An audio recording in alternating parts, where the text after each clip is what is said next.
ദിലീപ് കുറ്റക്കാരനല്ല.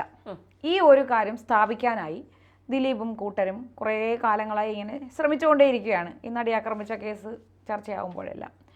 പക്ഷേ ഇപ്പോൾ Pulsar സുനിക്ക് supreme കോടതി ജാമ്യം അനുവദിച്ചു. ഈ ഒരു സാഹചര്യത്തിൽ വീണ്ടും ഈ വിഷയം വളരെയധികം ചർച്ചയാവുകയാണ്. അപ്പോൾ പൾസർ സുനിക്ക് ജാമ്യം കിട്ടുമ്പോൾ തന്നെ നമ്മൾ ശ്രദ്ധിക്കേണ്ട ഒരു കാര്യം, പൾസർ സുനി മാത്രമാണ് ഈ കേസിൽ ജാമ്യം കിട്ടാത്ത ഒരു പ്രതി. ബാക്കി എല്ലാവർക്കും ജാമ്യം കിട്ടി. കുറേ നാളുകളായി പൾസർ സുനി ജാമ്യത്തിന് ശ്രമിക്കുന്നുണ്ട്. ആവർത്തിച്ച് ജാമ്യാപേക്ഷ നൽകിയതിന് ഹൈക്കോടതി 25,000 രൂപ പിഴ വരെ ഈടാക്കി പൾസർ സുനിയുടെ നിന്ന്. അപ്പോൾ ആ പൈസ ഇനി സുനി തിരിച്ചു കൊടുക്കുമായിരിക്കുമോ? സുപ്രീം കോടതി ജാമ്യം കൊടുത്തില്ലേ, അപ്പോൾ ആ 25,000 രൂപ വേസ്റ്റായി പൾസർ സുനിക്ക്. അതവിടെ നിൽക്കട്ടെ. അന്വേഷണ ഉദ്യോഗസ്ഥനെ തന്നെ ഒരു ദീർഘകാലം ഈ ബൈജു പൗലോസ് എന്ന അന്വേഷണ ഉദ്യോഗസ്ഥനെ ദിലീപിന്റെ അഭിഭാഷകൻ ക്രോസ് വിസ്താരം. അവർ അന്വേഷണ ഉദ്യോഗസ്ഥന് ഇത്രയും നാൾ വിസ്തരിച്ച് ഈ കേസിന്റെ ഇങ്ങനെ ഇഴച്ചഴച്ച് കൊണ്ടുപോവുകയായിരുന്നു. അപ്പോൾ പറയുന്നത് പൾസർ സുനിക്ക് ജാമ്യം കിട്ടാത്തതിന് കാരണം ഈ വിചാരണ ഇങ്ങനെ നീട്ടിക്കൊണ്ടുപോയതാണെന്ന് പറയുന്നുണ്ട്. അപ്പം അങ്ങനെ വരുമ്പോൾ പൾസർ സുനിന് പുറത്തിറങ്ങിയിട്ട് എന്താണ് പറയുന്നത് എന്നുള്ളത് ജനം ഉറ്റുനോക്കിക്കൊണ്ടിരിക്കുകയാണ്. ദിലീപിനെതിരെയാണ് പറയുന്നത്, എന്താണ് ഇനി പറയുന്നതെന്ന്. വീണ്ടും ദിലീപ് കുറ്റക്കാരനാണ് എന്ന് തെളിയുകയാണോ? ദിലീപ് കേസ് വീണ്ടും അങ്ങനെ പറയാം, നടിയെ ആക്രമിച്ച കേസിനപ്പുറം ദിലീപ് കേസ് വീണ്ടും ചർച്ചയാവുകയാണ്. ഇപ്പോൾ പൾസർ സുനി ജാമ്യാപേക്ഷ കോടതിയിൽ സമർപ്പിച്ചപ്പോൾ പൾസർ സുനിയുടെ അഭിഭാഷകൻ പറഞ്ഞതാണ്, വിചാരണ ഇത്രയും നാൾ നീട്ടിക്കൊണ്ടുപോകാൻ കാരണക്കാരൻ ദിലീപിന്റെ വക്കീലാണ്, എല്ലാത്തിനും പിന്നിൽ ദിലീപാണെന്നാണ് പൾസർ സുനിയുടെ അഭിഭാഷകൻ കോടതിയിൽ പറഞ്ഞിരിക്കുന്നത്. നേരത്തെ തന്നെ പൾസർ സുനി ഒരു വിശുദ്ധ കത്ത് പുറത്തു കൊണ്ടുവരുന്നു സുനിയുമായി ബന്ധപ്പെട്ട്. അതായത് ദിലീപ് പൈസ കൊടുക്കാമെന്ന് പറഞ്ഞു, പിന്നീട് തന്നെ പറ്റിച്ചു, ഈ കൊട്ടേഷൻ തന്നത് ദിലീപാണ് എന്നൊക്കെ പറയുന്നത്. ആ സമയത്താണ് ദിലീപിനെ ചോദ്യം ചെയ്യലിനും മൊഴിയെടുക്കലിനും ഒക്കെ വിളിച്ച് പിന്നീട് ദിലീപിന്റെ അറസ്റ്റിലേക്കൊക്കെ കാര്യങ്ങൾ പോയത്. ഇവിടെ പൾസർ സുനി പുറത്തിറങ്ങുമ്പോൾ അത് ദിലീപിനെ രക്ഷയാകുമോ വിനയാകുമോ എന്നാണ് നമുക്ക് നോക്കേണ്ടത്. പൾസർ സുനി ഇറങ്ങിയതിന് ശേഷം രക്ഷപ്പെടാനായി എന്തൊക്കെ തന്ത്രങ്ങളാകും മെനയാൻ പോകുന്നത്. കാരണം പൾസർ സുനിയുടെ അഭിഭാഷകൻ ചില്ലറക്കാരനൊന്നുമല്ല. ഇപ്പോൾ ഒരുപാട് തവണ 6.5 വർഷക്കാലം ജാമ്യത്തിന് അപേക്ഷിച്ചിട്ട് ജാമ്യം കിട്ടിയില്ല. പക്ഷേ ഏറ്റവും കേസ് അവസാനിക്കാൻ പോകുന്ന സമയത്ത് അയാൾക്ക് ജാമ്യം കിട്ടി, അയാൾ പുറത്തിറങ്ങി. അത് ഏറ്റവും നിർണായകമായ സമയത്താണ് പുറത്തിറങ്ങിയിരിക്കുന്നത്. ഇത് സെപ്റ്റംബർ മാസമാണ്, ഇനി ഒക്ടോബർ മാത്രമേ ഉള്ളൂ, നവംബറിലെ വിധിയാവും. അപ്പോൾ ആ വിധിയിൽ ഇനി പൾസർ സുനിയുടെ കയ്യിലാണ് എല്ലാം ഇരിക്കുന്നത്.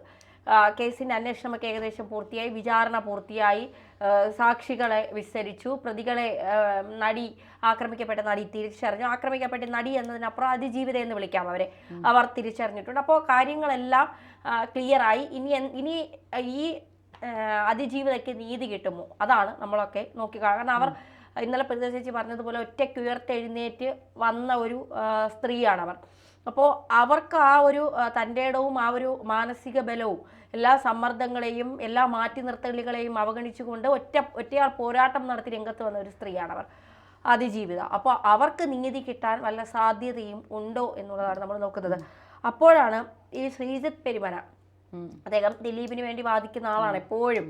അദ്ദേഹം ഫേസ്ബുക്കിൽ ഇന്നീ പൾസർ സുനിയുടെ ഈ ജാമ്യത്തിന് ശേഷം ഒരു പോസ്റ്റ് ഇട്ടു. അതിൽ പൾസർ സുനി ആരാണ്, പൾസർ സുനി പറയുന്ന കാര്യങ്ങളൊക്കെ വിശ്വസിക്കാൻ കഴിയുന്നതാണോ, പൾസർ സുനി വെറുതെ ദിലീപിന്റെ പേര് പറയുന്നതാണോ, ദിലീപിനെ ആരെങ്കിലും കൊടുക്കാൻ ശ്രമിക്കുന്നതാണോ? കാരണം പൾസർ സുനിയുടെ ഒരു ജീവിത രീതിയും ഒരു ബാക്ക്ഗ്രൗണ്ടും ഒക്കെ പരിശോധിച്ചാൽ കൊടും ക്രിമിനൽ ആയിരുന്നു പൾസർ സുനി എന്ന് നമുക്ക് പറയാതിരിക്കാൻ കഴിയില്ല. അതായത് 21 വ്യാജ സിം കാർഡുകളും 23 ഫോണുകളും അയാളുടെ കയ്യിൽ ഉണ്ടായിരുന്നു എന്നാണ് പറയുന്നത്. മാത്രമല്ല പ്രായപൂർത്തിയാകാത്ത സമയത്ത് ശിക്ഷിക്കപ്പെട്ട് ജുവനൈൽ ഹോമുകളിൽ കിടന്നിട്ടുള്ളൊരു ആള്. പിടിച്ചുപറി, മോഷണം, കൊട്ടേഷൻ പ്രവർത്തനം, തട്ടിക്കൊണ്ടുപോകൽ തുടങ്ങി നിരവധി കേസുകളാണ് വിവിധ സ്റ്റേഷനുകളിൽ ഈ പൾസർ സുനിക്കെതിരെ രജിസ്റ്റർ ചെയ്തിട്ടുള്ളത്. 5 വർഷം മുൻപ് മലയാളത്തിലെ മുൻനിര നിർമ്മാതാവും പ്രൊഡ്യൂസേഴ്സ് അസോസിയേഷൻ പ്രസിഡന്റുമായ ജി സുരേഷ് കുമാറിന്റെ ഭാര്യയെ തട്ടിക്കൊണ്ടുപോകാൻ ശ്രമിച്ച സംഭവത്തിൽ പ്രതി. ഇത് ഹേമ കമ്മിറ്റി റിപ്പോർട്ട് പുറത്തു വന്നപ്പോൾ വന്ന വാർത്തയാണ്, ഈ സുരേഷ് കുമാറിന്റെ ഭാര്യയെ തട്ടിക്കൊണ്ടുപോകാനുള്ളത്. അല്ല, ഇപ്പൊ ഞാനൊന്ന് ചോദിക്കട്ടെ, 28ഓളം ക്രിമിനൽ കേസുകളിലാണ് ഈ പൾസർ സുനി പ്രതിയായിട്ടുള്ളത്. അല്ലാതെ ഹെൽമെറ്റ് വെക്കാതെ സ്കൂട്ടർ ഓടിച്ചു പോയപ്പോൾ പോലീസ് തടഞ്ഞിട്ട് നിർത്താതെ, അതല്ല, സീറ്റ് ബെൽറ്റ് ഇടാതെ കാറിൽ പോയതല്ല, പക്ഷേ 28ഓളം ക്രിമിനൽ കേസ്, അത് പിടിച്ചുപറി ഉൾപ്പെടെ, ബസ്സിൽ പോയപ്പോൾ മുളക് പൊടി എറിഞ്ഞ് മോഷണ ശ്രമം നടത്തിയത്. അപ്പോൾ ഇത്രയും കേസുകളുള്ള ഒരാളെയാണ് സിനിമാ ഫീൽഡിലുള്ളവർ ഡ്രൈവറാക്കി വെച്ചിരുന്നതെന്ന് കൂടെ ആലോചിക്കണം. അതെ ഇയാള് സിനിമയിൽ 2 നടിമാരെ തട്ടിക്കൊണ്ടുപോയി അപമാനിക്കാൻ ശ്രമിച്ച കേസിലെ പ്രതിയാണ്. മാത്രമല്ല ചലച്ചിത്ര മേഖലയിലുള്ളവർക്ക് ലൈംഗിക ആവശ്യങ്ങൾക്ക് സ്ത്രീകളെ തരപ്പെടുത്തി കൊടുക്കുന്നതിനും സിനിമാ ലൊക്കേഷനുകളിലെ പ്രധാന ഇടക്കാരനായി പ്രവർത്തിച്ചു. അതായത് കൂട്ടിക്കൊടുപ്പുകാരനായിരുന്നു എന്നുള്ളതാണ്. പൾസർ ബൈക്കുകൾ മോഷ്ടിക്കുന്നതുകൊണ്ടാണ് പൾസർ സുനി എന്ന പേര് വന്നത്. മാത്രമല്ല ഇയാളുടെ അച്ഛൻ ഇയാൾ ഇത്തരം ക്രിമിനൽ സ്വഭാവമുള്ള ആളായതുകൊണ്ട് സഹോദരിയുടെ വിവാഹത്തിന് പോലും വീട്ടിലെത്തിയിട്ടില്ല. 15 വർഷമായി താൻ മകനുമായി മിണ്ടിയിട്ടില്ലെന്നാണ് അച്ഛൻ പറയുന്നത്. സിനിമാ നടിമാരോടും സ്ത്രീകളോടും അമിതമായ ലൈംഗിക താല്പര്യമുണ്ടായിരുന്നു. സിനിമയിൽ അസിസ്റ്റന്റായാണ് ജോലി ചെയ്യുന്നതെന്നാണ് സുനി നാട്ടിലും വീട്ടിലും എല്ലാവരോടും പറഞ്ഞത്. അത് സത്യമാണ്. കയ്യിലിരിപ്പ് ഇതാണ്. ഇതെല്ലാം പുറത്തു വന്ന കേസുകൾ മാത്രമാണ്. ഇപ്പൊ ഇതാരാ ശ്രീജിത്ത് പെരുമന എഴുതിയതല്ലേ, അപ്പൊ അദ്ദേഹത്തിന് അറിയുന്ന കേസുകളാണ് ഇതൊക്കെ. അപ്പം ഈ വെളിയിൽ വരാത്ത നിരവധി കേസുകളും അയാളുടെ ഭാഗത്തുണ്ടാവുമല്ലോ. മറ്റു പ്രമുഖർ തന്നെ കൊടുക്കാൻ ചെയ്യിപ്പിച്ച ക്രൂരകൃത്യം, ഇങ്ങനെയാണ് പറയുന്നത്. എന്തായാലും പൾസർ സുനി ആള് ചില്ലറക്കാരനൊന്നും അല്ല. പൾസർ സുനിയുടെ കയ്യിൽ ഒരു 1.5 സാധനങ്ങൾ ഉണ്ട് എന്നുള്ളത് തന്നെയാണ്. ഇപ്പോൾ ദിലീപ് കൊട്ടേഷൻ കൊടുത്തില്ലെങ്കിലും, കൊടുത്തു എന്ന് നമുക്കറിയില്ല, അത് കൃത്യമായി പുറത്തു വരേണ്ടതുണ്ട്. കൊടുത്തില്ലെങ്കിലും പൾസർ സുനിക്ക് ഏതെങ്കിലും നടിമാരെ ആക്രമിക്കണമെന്ന് തോന്നിയാൽ അയാളുടെ കയ്യിൽ അതിനുള്ള എല്ലാ അവശ്യ സാധനങ്ങളും ഉണ്ട് എന്നുള്ളതാണ്. കാരണം ഗുണ്ടകളുണ്ട്, സിനിമാ മേഖലയിൽ പലരുമായി ബന്ധമുണ്ട്. ഇത്ര 28 ക്രിമിനൽ കേസിലെ പ്രതി എങ്ങനെ സിനിമാ മേഖലയിലെത്തി, എങ്ങനെ പല നടിമാരുടെയും നടന്മാരുടെയും ഡ്രൈവറായി മാറി, എങ്ങനെ ഇയാൾക്ക് സിനിമാ മേഖലയിൽ ഇത്തരം ബന്ധങ്ങളുണ്ടായി, ദിലീപ് ഈ 28 ക്രിമിനൽ കേസിലെ പ്രതിക്ക് ദിലീപുമായി എങ്ങനെ ബന്ധം വന്നു, അതല്ലേ അതിലെ മെയിൻ ചോദ്യം.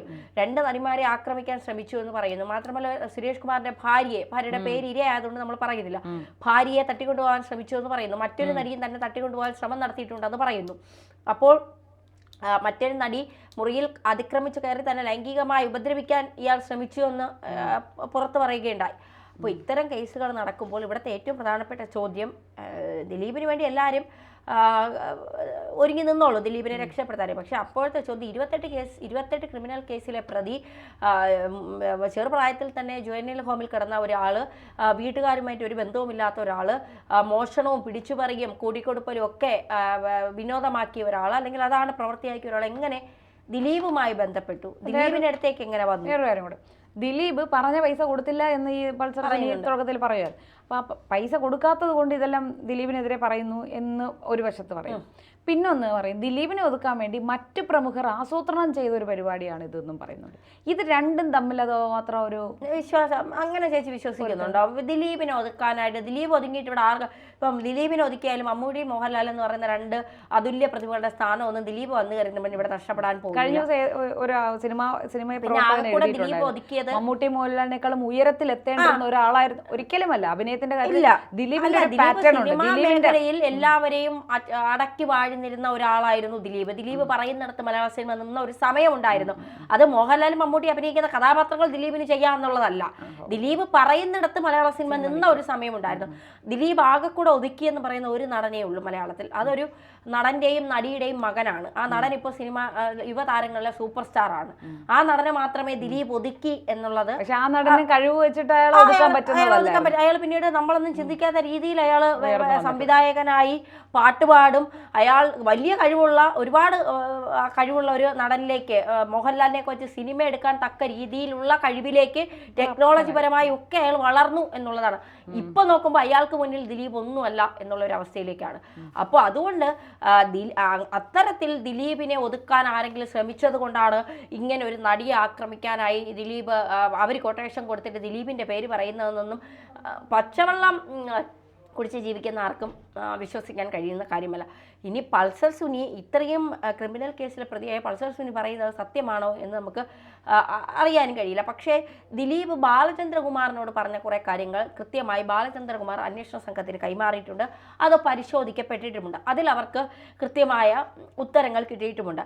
ഈ ബൈജു പൗലോസ് എന്ന് പറയുന്നത് കൃത്യമായി കേസ് അന്വേഷിക്കുന്ന ഒരു ഉദ്യോഗസ്ഥനാണ്. അദ്ദേഹത്തെ ഏകദേശം 80 ദിവസത്തിന് മുകളിൽ ഒരു അഭിഭാഷകൻ ചോദ്യം ചെയ്തു എന്ന് പറയുമ്പോൾ കോടതി ചോദിക്കുന്നത് ശരിയല്ലേ, എന്താണ് ഇവിടെ നടക്കുന്നത്? ഒരു കേസ് അന്വേഷിക്കുന്ന ഉദ്യോഗസ്ഥനെ ഇത്രയും നാൾ ചോദ്യം ചെയ്യാൻ ആരാണ് അധികാരം നൽകിയത്? അപ്പോൾ അദ്ദേഹത്തെ നിരന്തരം ചോദ്യം ചോദിച്ച് അദ്ദേഹത്തെ കേസിന്റെ പല കാര്യങ്ങളും അദ്ദേഹത്തിൽ നിന്ന് മനസ്സിലാക്കി എടുത്തുകൊണ്ട് രക്ഷപ്പെടാനുള്ള പഴുതുകളല്ലേ ഇവർ തേടുന്നത്. അപ്പോൾ തീർച്ചയായിട്ടും പൾസർ സുനി പറയുന്ന കാര്യങ്ങൾ വിശ്വാസത്തിലെടുക്കാൻ കഴിയുമോ എന്നുള്ളത് ഒരു വലിയ ചോദ്യം തന്നെയാണ്. അപ്പോഴും ഇത്രയും വലിയ കേസിലെ പ്രതി കൊടും ക്രിമിനലായ ഒരാളുമായി ദിലീപിന് എങ്ങനെ ബന്ധം വന്നു എന്നുള്ളത് മറ്റൊരു ചോദ്യം. ദിലീപിൻ്റെ കുടുംബജീവിതവുമായി ബന്ധപ്പെട്ട് ആക്രമിക്കപ്പെട്ട നടി ചില കാര്യങ്ങൾ ദിലീപിൻ്റെ ആദ്യ ഭാര്യയോട് വെളിപ്പെടുത്തിയിരുന്നു. അതാണ് പിന്നീട് ഈ പ്രശ്നങ്ങളിലൊക്കെ വൈരാഗ്യം തോന്നാനും അതിജീവിതയുടെ വൈരാഗ്യം തോന്നാനും പിന്നീട് ഈ കൊട്ടേഷനിലേക്ക് പോകാനും കാരണം എന്നൊക്കെയാണ് പിന്നീട് പറയുന്നത്. അതിലും എത്രത്തോളം സത്യമുണ്ട് എന്ന് നമുക്കറിയില്ല. എന്തായാലും അതിജീവിത പ്രതികളെ കാരണം അവരാണ് ആ മാനസിക പീഡനം അനുഭവിച്ചത്, അവരാണ് ആ വേദന അനുഭവിച്ചത്, അന്ന് നടന്ന സംഭവങ്ങൾ അവർക്ക് മാത്രമേ അറിയാവൂ. അപ്പോൾ അവർ ഇവരെയൊക്കെ തിരിച്ചറിഞ്ഞ സ്ഥിതിക്ക് ഇനി എന്താകും ഇക്കാര്യത്തിൽ? പൾസർ സുനിയുടെ വായിൽ നിന്ന് ദിലീപിനെതിരെ വരുമോ, അതോ ദിലീപ് പൾസർ സുനിയെ രാജ്യം കടത്തുമോ എന്നൊക്കെയുള്ളത് കാത്തിരുന്ന് കാണേണ്ടത്. എന്തായാലും ഒരു വാക്യം കൂടെ നമുക്ക് ഓർക്കാം, 1000 കുറ്റവാളികൾ രക്ഷപ്പെട്ടാലും ഒരു നിരപരാധി ശിക്ഷിക്കപ്പെടാതിരിക്കട്ടെ.